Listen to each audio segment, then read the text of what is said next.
വിശുദ്ധ മത്തായി എഴുതിയ സുവിശേഷം 16-ാം അധ്യായത്തിന്റെ 13 മുതൽ 19 വരെയുള്ള വേദഭാഗങ്ങൾ വായിക്കുന്നു.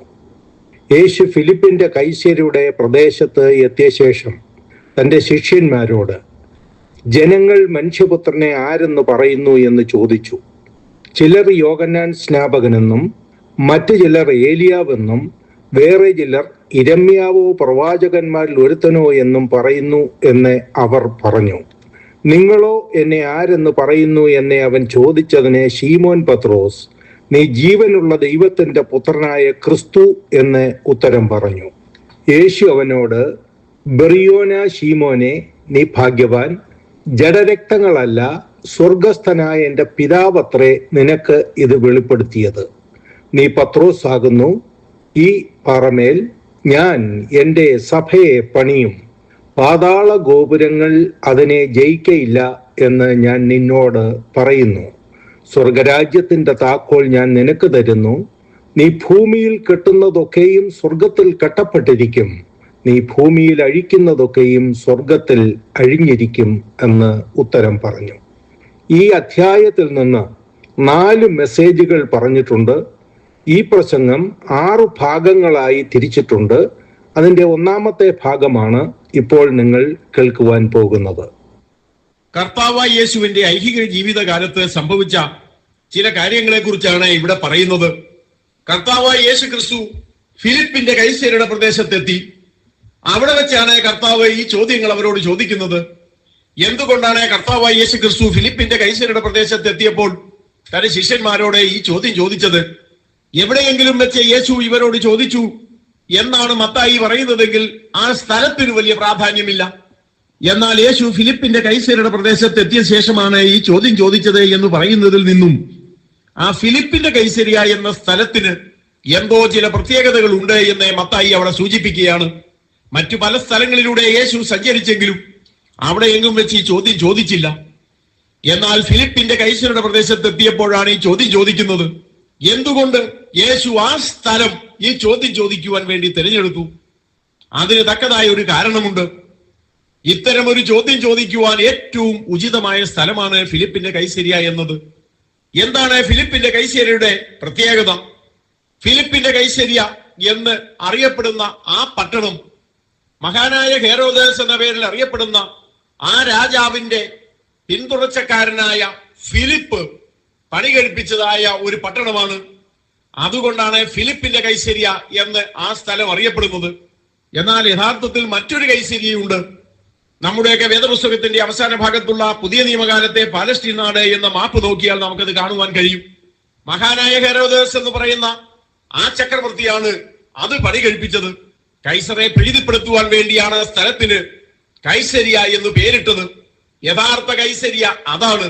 എന്നാൽ ഈ ഹെരോദേസിന്റെ പിന്തുടർച്ചക്കാരനായിരുന്ന ഫിലിപ്പ് കർത്താവിന്റെ കാലത്ത് ഫിലിപ്പിന്റെ കൈസരിയ എന്നറിയപ്പെടുന്ന ആ പട്ടണം പണിയുകയുണ്ടായി.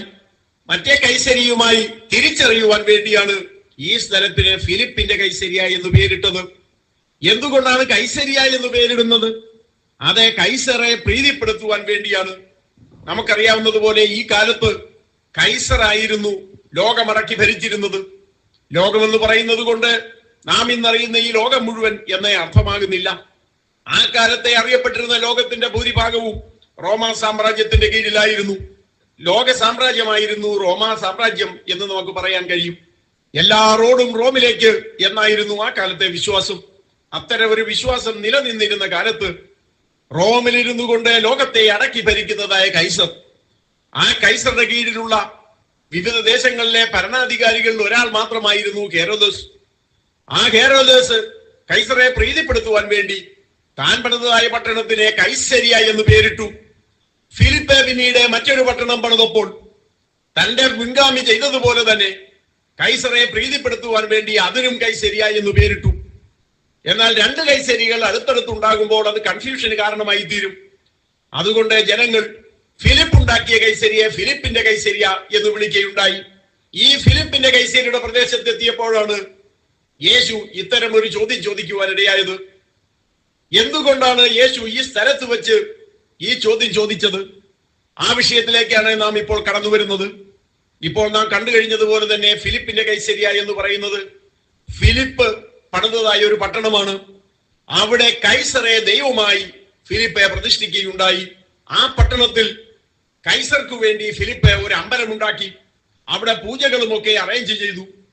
റോമാക്കാരെ സംബന്ധിച്ച് അവരുടെ രാജാവായ കൈസറെ, അവരുടെ ചക്രവർത്തിയായ കൈസറെ തന്നെ ദൈവമാക്കി വെച്ചിരിക്കുന്നതായ സ്ഥലം.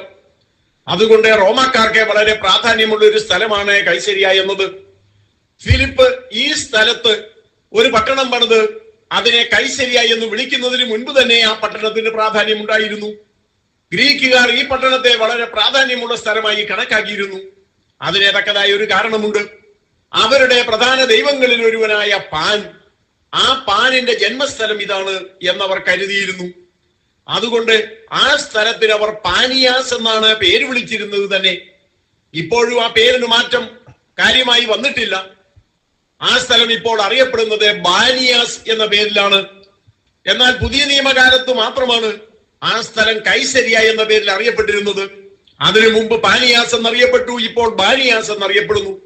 പാൻ എന്ന ദേവന്റെ ജന്മസ്ഥലമാണത് എന്ന് ഗ്രീക്കുകാർ വിശ്വസിച്ചത് കൊണ്ടാണ് ആ സ്ഥലത്തിന് പാനിയാസ് എന്ന് പേരുണ്ടായത്. ഏതാണ് ഈ പാൻ എന്ന് പറയുന്ന ദേവൻ?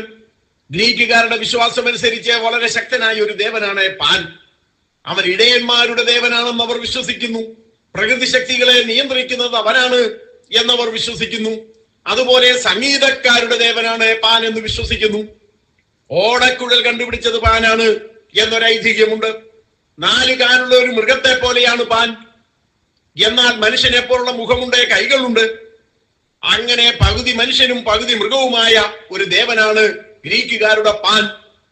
പാനിന്റെ ജന്മസ്ഥലമായി ഗ്രീക്കുകാർ കണക്കാക്കുന്ന ഈ സ്ഥലം ഗ്രീക്കുകാരെ സംബന്ധിച്ച് വളരെ പ്രാധാന്യമുള്ളതാണ്.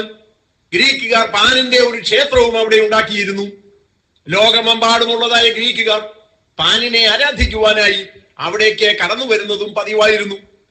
അങ്ങനെ റോമാക്കാർക്ക് പ്രാധാന്യമുള്ള സ്ഥലമാണ്, ഗ്രീക്കുകാർക്ക് പ്രാധാന്യമുള്ള സ്ഥലമാണ്. അതുപോലെ തന്നെ തദ്ദേശീയരായ ഈ ബൈബിൾ സ്റ്റഡിയുടെ 1ാം ഭാഗം ഇവിടെ അവസാനിക്കുന്നു.